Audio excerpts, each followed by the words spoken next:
मेरे देश की धरती सोना उगले उगले हीरे moti. Well, to get to that, the agriculture agenda for budget 2024 is going to be a very fine balance that the finance ministry will have to work upon in sense of production and productivity, as also farmer welfare, and to ensure that there is enough and more progress in rural India, which clearly has been lagging behind.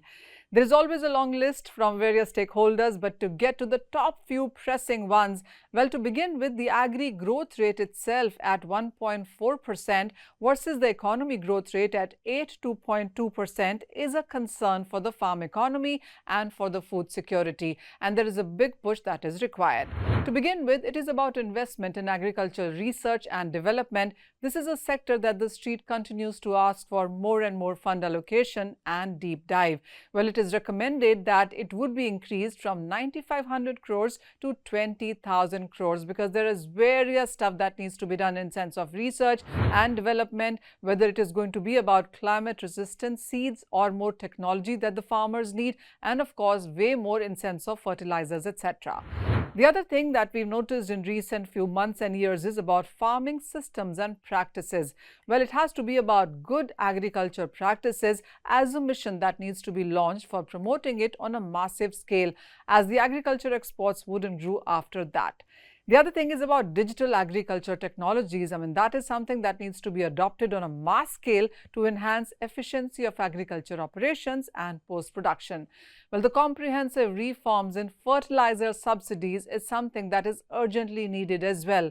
Rupees 1.88 lakh crores of the urea-centric fertilizer subsidy has gone largely down the drain. There is need to bring biofertilizers under the fertilizer subsidy ambit to strengthen the organic agriculture and also for healthy soil. Well, moving on, the industry asks also for ministry to keep aside rupees 5,000 crores to establish a national center for R&D on fertilizers to develop better products, application systems, and educate farmers. The other important thing, as we've been talking about, is the exports. The agriculture strengthening of exports needs to be done from the current level of $45 billion to $100 billion, as has been the call given by the Prime Minister also.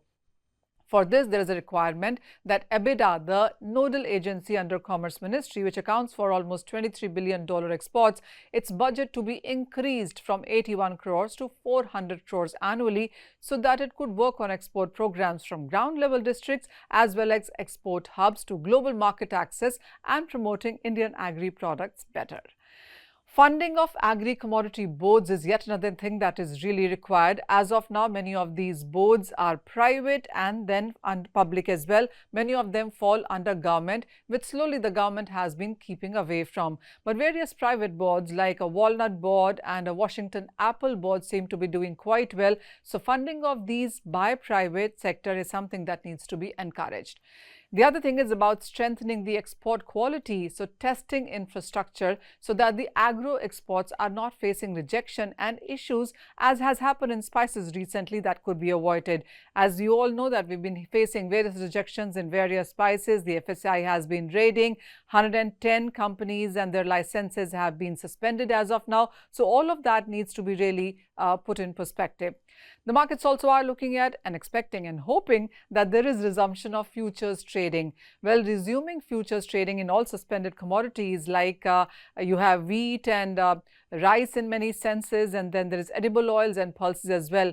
If that happens, then that would provide a platform for price discovery and risk management, not only for the crushing and refining and processing industry, but in some sense for dealers, stockists, and even for farmers who have lost heavily due to absence of any price discovery mechanism. So to reinstate trade in key agriculture commodities, as I said, wheat, paddy, chana, to enhance market liquidity. Well, there is also an ask that there should be an expansion in the list of commodities eligible for futures trading. Introduction of advanced technology for real-time market data and analytics also to improve transparency is something that the street is waiting for. When it comes to agriculture, well, incentivizing sustainable agriculture through tax benefits and subsidies is another ask from the street.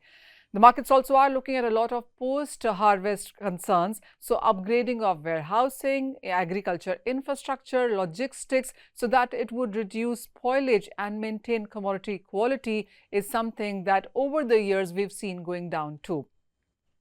The markets also anticipate that revision of tax structures to lower transaction cost and encourage market participation within commodity derivatives would be a big ask.